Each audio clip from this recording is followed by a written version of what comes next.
O Covid atualmente está aumentando de uma maneira absurda e muitas gestantes estão com Covid. Mas esse Covid atual não causa mal maior não, pode ficar tranquila que tudo vai dar certo. Não, de um modo geral não. Após transferência embrionária, a progesterona é até no máximo 12 semanas, não mais do que isso, a não ser em casos específicos, como por exemplo, gestação gemelar, que eu prolongo até 34 semanas no máximo, mas de um modo geral, até 12 semanas. Aliás, falando em gestação gemelar, eu tomo alguns cuidados preventivos para essas gestantes. Eu faço cerclagem praticamente em todas essas grávidas, eu uso progesterona até o final e praticamente não tenho parto prematuro nem ruptura de bolsa precoce. Esses são meus cuidados. Normal, isso pode acontecer. O número de folículos antrais no início da estimulação não corresponde exatamente ao número de óvulos coletados. Pode haver uma diminuição, isso é comum, não é uma coisa problemática, mas isso pode acontecer. E lembre-se do funil. Às vezes você tem 10 óvulos coletados, só 8 são maduros, só 6 que fertilizam, só 4 em D3 e só 1 ou 2 blastocistos. Esse funil é a pura realidade. E às vezes você é surpreendido pelo lado do bem. Você colhe 4 óvulos, são 4 maduros, 4 fertilizados e tem 3 ou 4 blastocistos. Isso também acontece. Acredite e tudo vai dar certo, tenha fé. E eu conto a história de uma paciente que não queria fazer fertilização porque não queria que sobrasse embrião para congelar, porque a religiosidade dela não permitia. Então eu dei bem pouca medicação, eu tive 5 óvulos só. Não é que eu tive 4 blastocistos, ela nem ficou. E quando eu liguei para ela para contar isso, eu achei que ela ia brigar comigo, mas ela foi mais rápida do que eu e falou assim: quando Deus quer, né, doutor? Não tem jeito, está ótimo. Deus é que quis esses 4 blastocistos. Maravilhoso, e já está grávida.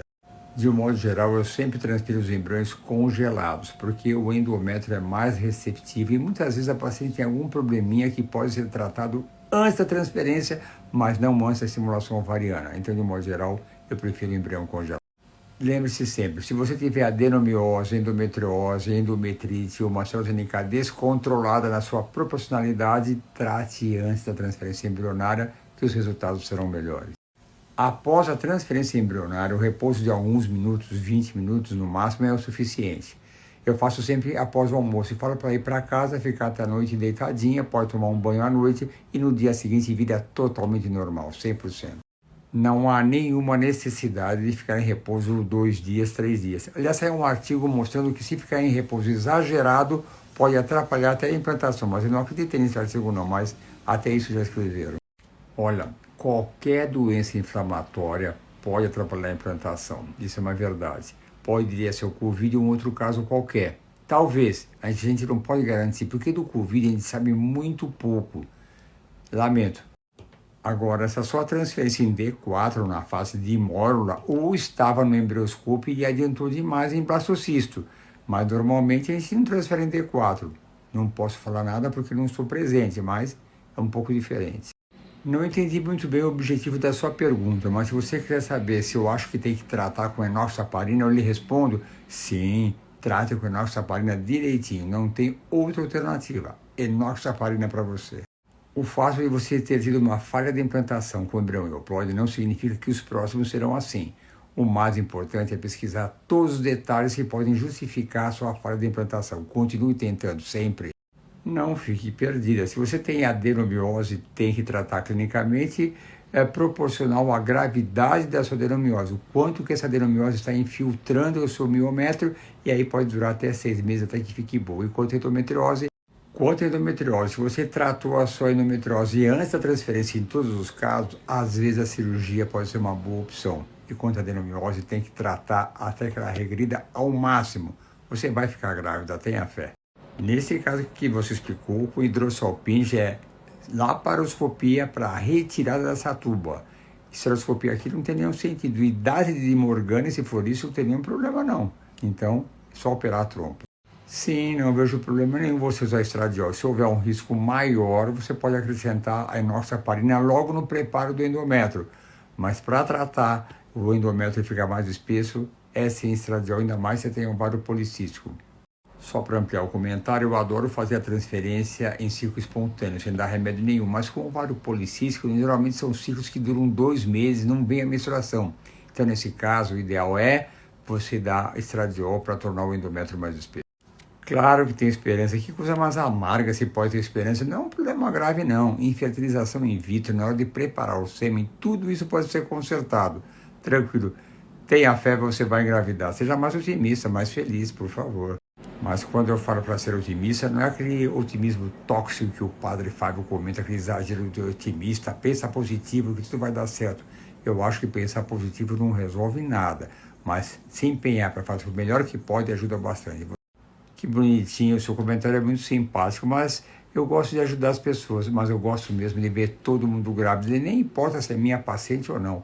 Eu adoro as minhas pacientes e gosto de tratar muito delas e ver que elas ficaram grávidas com a minha ajuda. Mas ainda bem que você deixou claro que não fez a análise genética do embrião, não fez a biópsia embrionária, que aos 32 anos, sem alteração cromosômica, você e seu marido, não há nenhuma necessidade, mas pesquise o restante. Vê trombofilia, adenomiose, endometrite, fazer estereoscopia. Mas eu espero que você e seu marido tenham feito o cariótipo, os dois, que o seu marido tenha feito a fragmentação do DNA do sêmen. Você pode ver se tem contrações uterinas em excesso.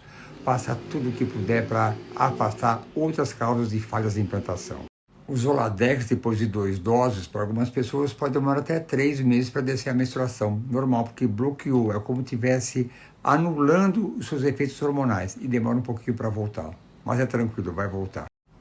Ótima pergunta. Esses embriões de classificação inferior têm uma chance menor de implantação, mas implantam, gestação maravilhosa e bebês lindos e perfeitos. Mas tem uma chance menor. Nunca despreze esse tipo de embrião. Ele pode... Portanto, embriões com uma classificação inferior são excelentes também, são top. Não são tão bons quanto os 5A, que tem uma chance maior.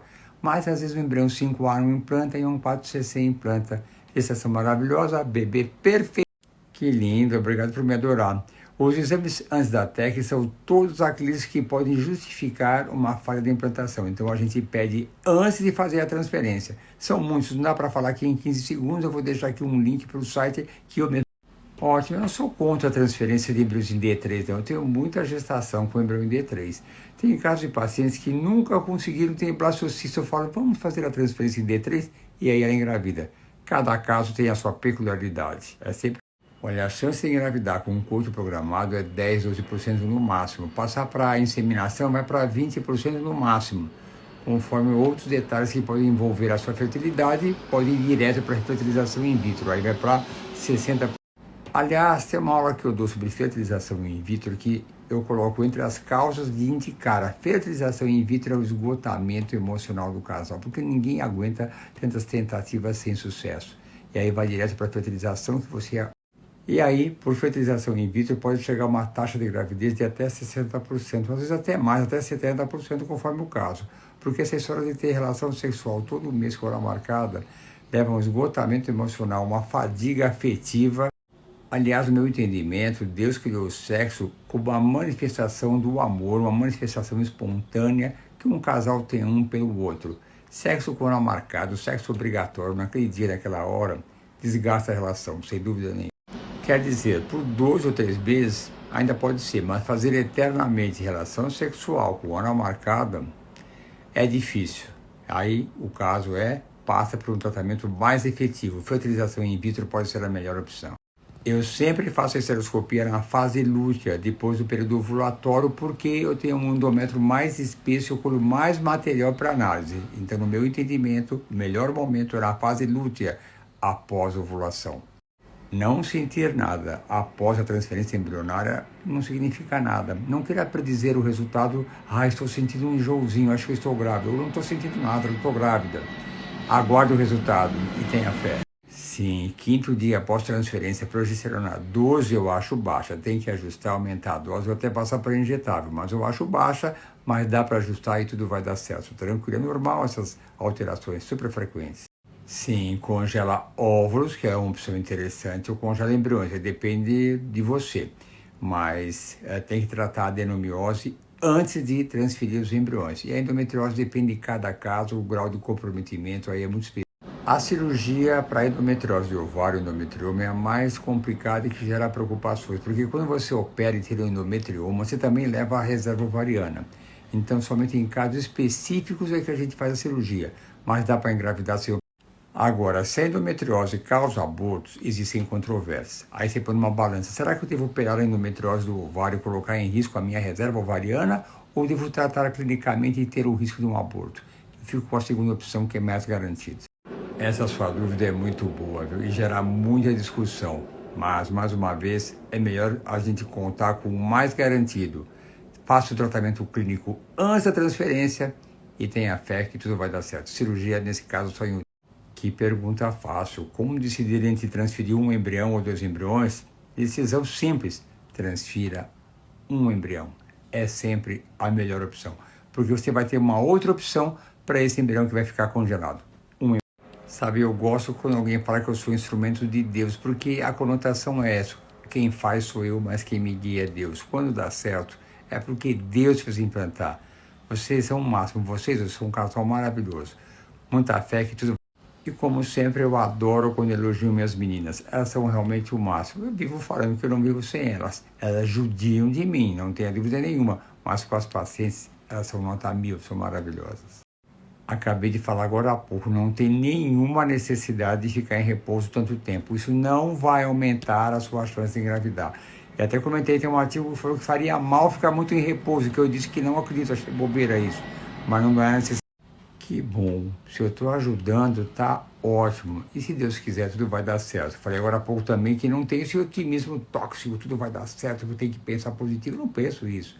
Faça o melhor que você puder, Deus ajuda e tudo. Claro que dobrou, praticamente dobrou. Não seja tão meticulosa a multiplicar por 2 e dar exatamente o dobro. Tá bem. Repete daqui uns 2, 3 dias e vai ser tudo em ordem. Muito amarga você. Dobrou sim, praticamente o... Olha só que diferença mínima. Era para dar 2.198 e deu 2.145. Isso é coisa de laboratório. Pequena diferença. Nossa, você é super exigente, detalhista, né? Não precisa ser assim, não. Vai em frente. Embrião 5cc é aquilo que eu falei agora há pouco. O embrião 5A tem uma chance maior de implantação, mas o 5cc também implanta gestação maravilhosa, bebê lindos e perfeitos. Tem pessoa que tem o embrião 5A, transfere e não engravida. Aí eu ponho o 5cc, eu transfiro o 5cc e nasce um bebê lindo, perfeito e maravilhoso. Tá vendo? Um é melhor, mas melhor não quer dizer que só ele que vai implantar. Às vezes eu tenho menor chance, mas é esse que implanta. Perfeito. Eu vou para o Congresso Europeu na Itália, é maravilhoso e eu estou morrendo de saudades de estar presente nesse congresso. São momentos importantes na vida de um profissional, mas eu não vou abandonar ninguém. Estarei lá com o meu celular controlando tudo, o dia inteiro, 24 horas por dia. Não me agradeça pelo meu trabalho, nem a necessidade de agradecer a equipe PJ. Nós temos muito prazer em ajudar as pessoas e eu só coloquei o embrião aí dentro. Quem se fez pegar foi Deus. Ele é o responsável pela sua gestação. Tranquilo, pode fazer uma nova transferência 2 meses depois, mas veja todos os fatores que podem ter levado ao aborto. Faça uma pesquisa detalhada e veja se não faltou nada que mereça ser investigado. Nesse caso, pode transferir. Normalmente eu uso estradiol e progesterona até 12 semanas de gestação. Mas se estiver muito complicada a sua vida, em alguns casos, eu vou diminuindo progressivamente, devagarinho, fazendo a dosagem hormonal para ver se estão todos os hormônios em níveis ideais.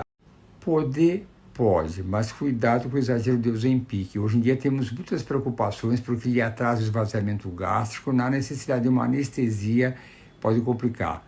Cuidado com o exagero, muito cuidado. Lindo, estou esperando essa família que eu quero aumentar. Precisa aumentar essa família. E está demorando muito para você voltar, né? Estou te esperando, linda. Sem dúvida nenhuma, primeiro transfere o embrião euploide. Quem sabe você transfere um e divide em 2 e você já tem sua gestação gemelar. O mosaico você já falou que é de baixo grau, precisa ver se é de alto risco, médio risco ou baixo risco. E aí decide melhor o que fazer com ele. E aqui já vou colocar para você uma tabelinha para mostrar que ele é de baixo grau, mas é de médio risco. Você tem que conversar com a geneticista para ver quais são as implicações dessa alteração cromossômica do número 20. Isso é importante você ver. E aqui o interessante é se observar as implicações que tem a biópsia embrionária.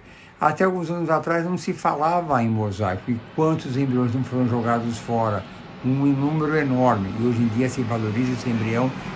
O mosaico pode dar uma taxa de gravidez até de 35% ou 40%.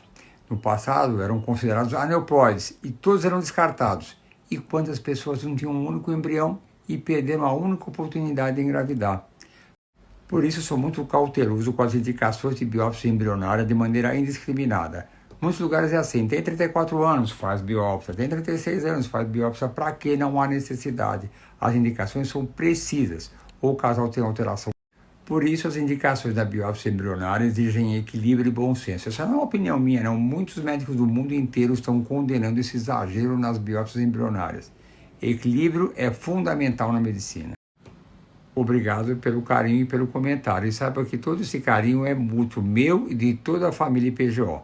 Um beijo para você. É muito bom saber que nós ajudamos você a conseguir um positivo. É muito importante para nós. Eu estou ansioso pelo seu ultrassom e vou querer eu mesmo fazer seu ultrassom. Até breve.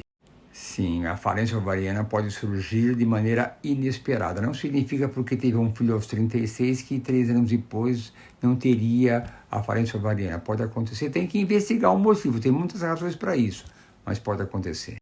A progesterona a gente dá na fase final do preparo endometrial. Pode ser um ciclo espontâneo se não dá remédio nenhum na primeira fase, ou dar uma suplementação com estradiol, mas o progestan só na segunda fase. Não existe um remédio melhor. É que nem dor de cabeça. Tem remédio que vai ser muito bom para você, porque melhora, mas não é bom para o seu marido. E vice-versa.